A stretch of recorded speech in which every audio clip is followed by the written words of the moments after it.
ये आकाशवाणी रायपुर है। प्रादेशिक समाचार बुलेटिन के साथ मैं विभाष कुमार झा।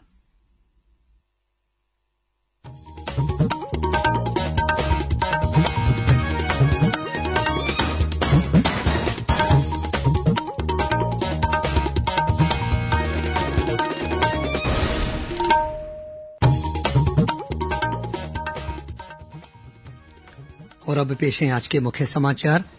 छत्तीसगढ़ में 12वीं की परीक्षा आज से शुरू। छात्रों को 5 दिनों के भीतर प्रश्न पत्र हल करने के बाद उत्तर पुस्तिकाओं को संबंधित स्कूलों में जमा करना होगा। प्रदेश के लोगों को अब घर बैठे ही ड्राइविंग लाइसेंस सहित परिवहन विभाग की 22 सेवाओं का लाभ मिल सकेगा। वृक्षारोपण को प्रोत्साहित करने के लिए आज से प्रदेश में मुख्यमंत्री वृक्षारोपण प्रोत्साहन योजना शुरू।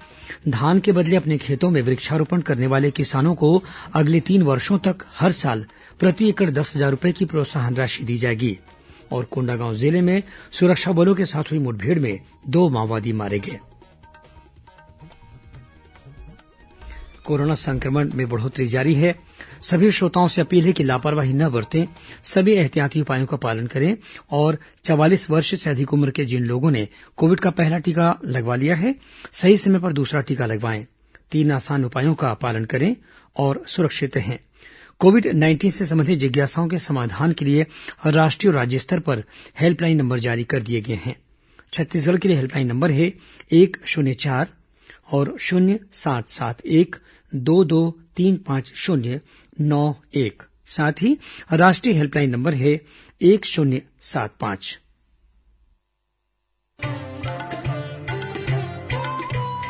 कोविड-19 से बचाव और सुरक्षित रहने के 3 उपाय। मास्क लगाएं, 2 गज दूरी है जरूरी, सुरक्षित दूरी रखें, हाथ और मुंह साफ रखें।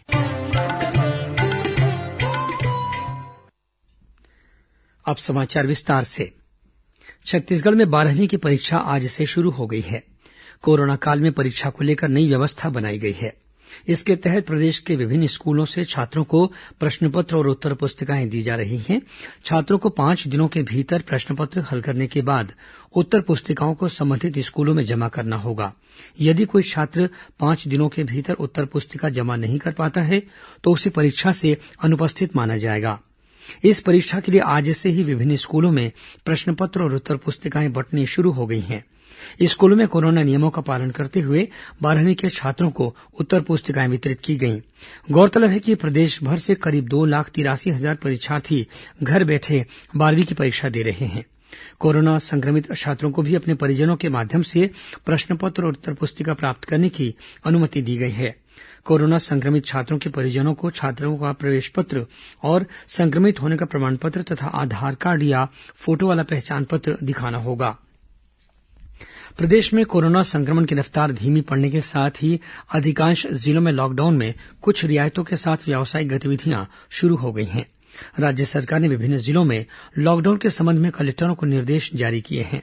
इसके तहत रायगढ़, जांजगीर चांपा और सूरजपुर जिले में लॉकडाउन को जारी रखने को कहा गया है। इन तीनों जिलों में कोरोना संक्रमण की दर 5% से ज्यादा है। हालांकि इन जिलों में लॉकडाउन में थोड़ी राहत भी दी गई है और शाम 6 बजे तक सभी दुकानों को खोला जा सकता है। इन जिलों में रजिस्ट्री दफ्तरों को सामान्य कार्य दिनों की तरह खुला रखा जाएगा। वहीं जिन जिलों में कोरोना संक्रमण की दर 5% से कम है वहां लॉकडाउन हटा लिया गया है। हालांकि उन जिलों में भी कुछ गतिविधियों पर प्रतिबंध जारी रहेगा। राज्य सरकार के निर्देश के मुताबिक cinema hall, mall, park, swimming pool, water park, जंगल सफारी आदि बंद रहेंगे। इस दौरान धार्मिक, सामाजिक, सांस्कृतिक, राजनीतिक और खेल संबंधी आयोजनों के अलावा रैली और जुलूस पर भी प्रतिबंध रहेगा। चौपाटी भी नहीं खुलेगी। इन जिलों में सभी दुकानें सुबह अपनी सुविधा के अनुसार किसी भी समय खोली जा सकेंगी, लेकिन शाम 6 बजे तक सभी दुकानों को बंद करना होगा। हालांकि होटल, क्लब और बार को रात 10 बजे तक खुला रखने की छूट दी जाएगी। कोरोना संक्रमण को फैलने से रोकने के लिए होटल, रेस्टोरेंट में ऑनलाइन डिलीवरी और घर पहुंच सेवा को ज्यादा से ज्यादा प्रोत्साहित किया जाएगा। वहीं शादी समारोह में सिर्फ 50 लोगों के शामिल होने की अनुमति होगी, लेकिन होटल और मैरिज हॉल में बैठक व्यवस्था की आधी क्षमता के अनुसार ही लोगों को आमंत्रित किया जा सकेगा। प्रदेश के सभी जिलों में रविवार को पूर्ण लॉकडाउन रहेगा और शाम 6 बजे से सुबह 6 बजे तक नाइट कर्फ्यू रहेगा। प्रदेश को इस वर्ष जनवरी से लेकर अब तक 22 खेपों में कोविशील्ड वैक्सीन की कुल 72 लाख 810 डोज प्राप्त हुई हैं। वहीं जनवरी से अब तक 7 खेपों में 4,97,540 डोज कोवैक्सीन प्राप्त हुई है। इस प्रकार दोनों वैक्सीन की कुल 77,20,350 डोज मिल चुकी हैं। इस बीच प्रदेश में कल 58,445 सैंपलों की जांच हुई। इनमें से 2,163 व्यक्ति कोरोना संक्रमित पाए गए। इस तरह प्रदेश में कोरोना संक्रमण की दर 3.7% रह गई है।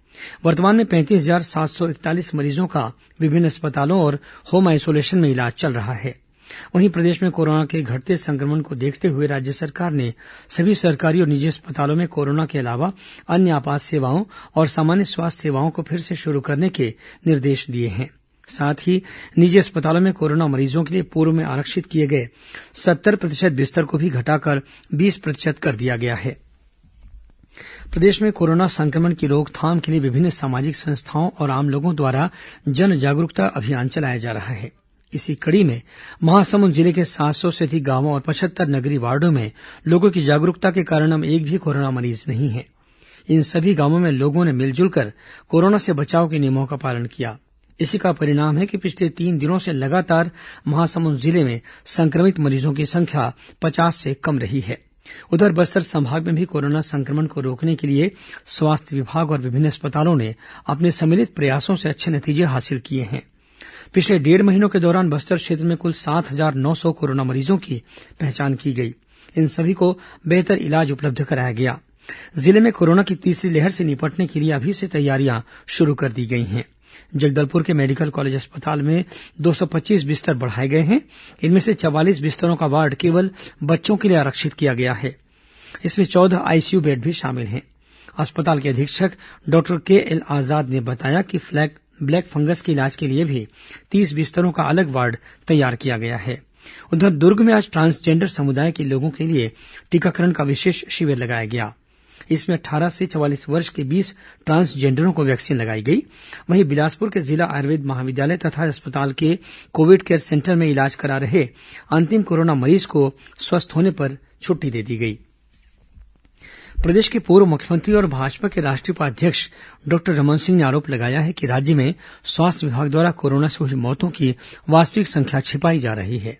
उन्होंने अपने बयान में कहा है कि स्वास्थ्य विभाग द्वारा जारी किए गए कोरोना से मृत्यु के आंकड़ों और नगर निगम द्वारा जारी मृत्यु प्रमाण पत्र की संख्या में बड़ा अंतर दिखाई दे रहा है।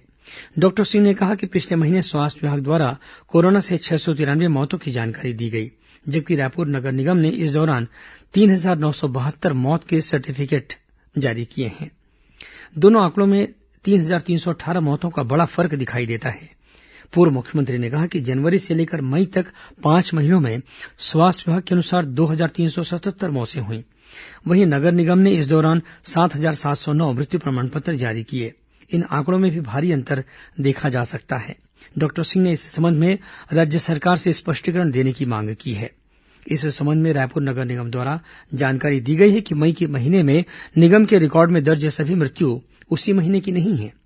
पिछले महीनों में कार्यालय का कामकाज प्रभावित रहने के कारण बड़ी संख्या में मौतों का पंजीयन देर से किया गया। रायपुर नगर निगम ने कहा है कि रायपुर में मई के महीने में हुए कुल 4,186 मृत्यु का प्रमाण पत्र पंजीयन किया गया। इनमें केवल 1,572 मृत्यु मई महीने में हुई है। इनमें से सभी मृत्यु कोविड के कारण नहीं हुई है। प्रादेशिक समाचार आप आकाशवाणी रायपुर से सुन रहे हैं।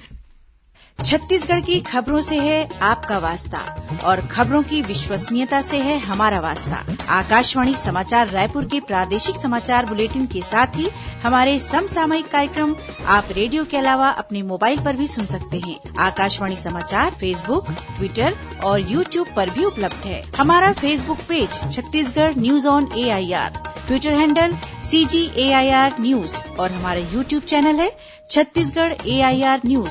तो अब रेडियो के साथ ही आपके मोबाइल के जरिए भी हम पहुंच रहे हैं आप तक। छत्तीसगढ़ की हर खबर के लिए सुनते रहिए आकाशवाणी समाचार।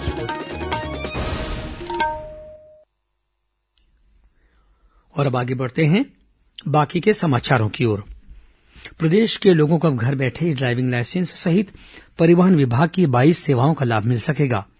ड्राइविंग लाइसेंस और पंजीयन संबंधी सेवाओं को आधार से जोड़कर ऑनलाइन सुविधा देने वाला छत्तीसगढ़ देश का पहला राज्य बन गया है। मुख्यमंत्री भूपेश बघेल ने आज अपने रायपुर स्थित निवास कार्यालय में परिवहन विभाग की नई सुविधा तुंहर सरकार तुंहर दुआर का शुभारंभ किया। इस नई सुविधा से लोगों को नई गाड़ियों की आरसी बुक यानी रजिस्ट्रेशन सर्टिफिकेट के अलावा गाड़ियों की खरीदी बिक्री में नामांतरण सहित विभिन्न प्रकार की सेवाओं का लाभ मिलेगा। परिवहन विभाग द्वारा इस ऑनलाइन सुविधा के जरिए विभिन्न प्रकार के दस्तावेज स्पीड पोस्ट के माध्यम से आवेदकों और वाहन स्वामियों के घर के पते पर पहुंचाए जाएंगे। इन सेवाओं का लाभ लेने के लिए आवेदकों को परिवहन विभाग की वेबसाइट पर आवेदन करना होगा। इस सुविधा में स्वैच्छिक आधार प्रमाणीकरण से परिवहन सेवाएं तत्काल प्राप्त होंगी। प्रदेश में वृक्षारोपण को प्रोत्साहित करने के लिए आज से मुख्यमंत्री वृक्षारोपण प्रोत्साहन योजना शुरू हो गई है। इस योजना के तहत जिन किसानों ने पिछले साल धान की फसल ली है, यदि वे इस साल धान के बदले अपने खेतों में वृक्षारोपण करते हैं तो उन्हें आगामी 3 वर्षों तक हर साल 10,000 रुपये प्रति एकड़ की दर से प्रोत्साहन राशि दी जाएगी। इस योजना में किसानों को गैर इमारती फलदार वृक्ष, बांस, लघु वनोपज और औषधीय पौधे लगाने के लिए विशेष रूप से प्रोत्साहित किया जाएगा। इस योजना के माध्यम से किसानों की आय में वृद्धि करने का उद्देश्य है। योजना का लाभ लेने के लिए छत्तीसगढ़ के सभी नागरिक निजी भूमि की उपलब्धता के अनुसार तथा सभी ग्राम पंचायतें और संयुक्त वन प्रबंधन समितियां पात्र होंगी। योजना का लाभ लेने के लिए पौधारोपण के 6 महीने के भीतर संबंधित वन परिक्षेत्र कार्यालय में पंजीयन कराना अनिवार्य होगा।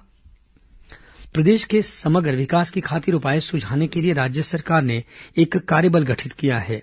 इस कार्यबल द्वारा कृषि, आदिवासी विकास और स्कूल शिक्षा में सुधार के लिए दिए जाने वाले सुझावों के आधार पर राज्य सरकार कार्य योजना बनाएगी। इस कार्यबल में देश के ख्याति प्राप्त विषय विशेषज्ञों को भी शामिल किया गया है। ये कार्यबल राष्ट्रीय और अंतर्राष्ट्रीय स्तर पर पहले से सफल कार्यक्रमों और योजनाओं को प्रदेश में लागू करने पर भी विचार करेगा। राज्य योजना आयोग के उपाध्यक्ष अजय सिंह ने बताया कि आयोग को सुझाव देने के लिए मुख्यमंत्री के सलाहकारों प्रदीप शर्मा, राजेश तिवारी और विनोद वर्मा की अध्यक्षता में अलग अलग कार्यबलों का गठन किया गया है।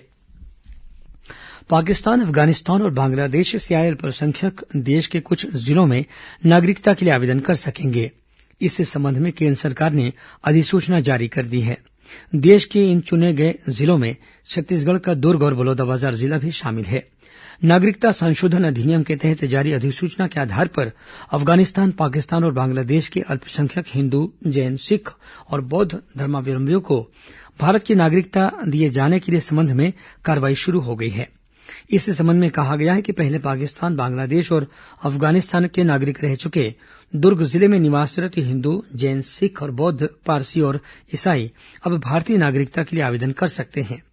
इस जारी अधिसूचना के तहत अफगानिस्तान, बांग्लादेश और पाकिस्तान में अल्पसंख्यक समुदायों से संबंधित भारत के कुछ जिलों में रहने वाले व्यक्तियों के लिए भारतीय नागरिकता के लिए आवेदन करने के लिए उन्हें आमंत्रित किया गया है।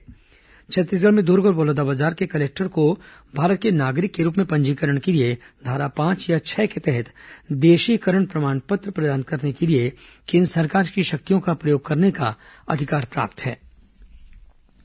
केंद्र में भारतीय जनता पार्टी की सरकार के 7 साल पूरे होने के उपलक्ष्य में प्रदेश के भाजपा कार्यकर्ता गांव-गांव जाकर सेवा कार्यों में जुटे हुए हैं।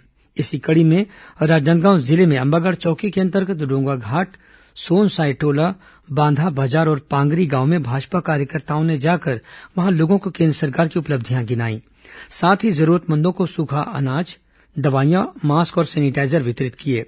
केंद्र में एनडीए सरकार के 7 साल पूरे होने पर भाजपा द्वारा सेवा ही संगठन कार्यक्रम के तहत विभिन्न प्रकार के सेवा कार्य किए जा रहे हैं। कल हुए कार्यक्रम में राजनांदगांव क्षेत्र के पूर्व सांसद और जिला भाजपा अध्यक्ष मधुसूदन यादव ने कहा कि मोदी सरकार सबका साथ, सबका विकास और सबका विश्वास की भावना से काम कर रही है। उधर जगदलपुर में भी भारतीय जनता युवा मोर्चा के कार्यकर्ताओं ने सेवा ही संगठन कार्यक्रम के तहत शहर के गोल बाजार में कोरोना संक्रमण को रोकने के लिए जन जागरूकता अभियान चलाया और लोगों को मास्क तथा सैनिटाइजर वितरित किए। कार्यकर्ताओं ने लोगों से वैक्सीन लगवाने की अपील की और कोरोना नियमों के पालन से संबंधित स्टिकर भी चिपकाए। कोरोना महामारी के इस दौर में आम जनता के बीच साफ सफाई के मूल्यों को और अधिक प्रासंगिक बना दिया है।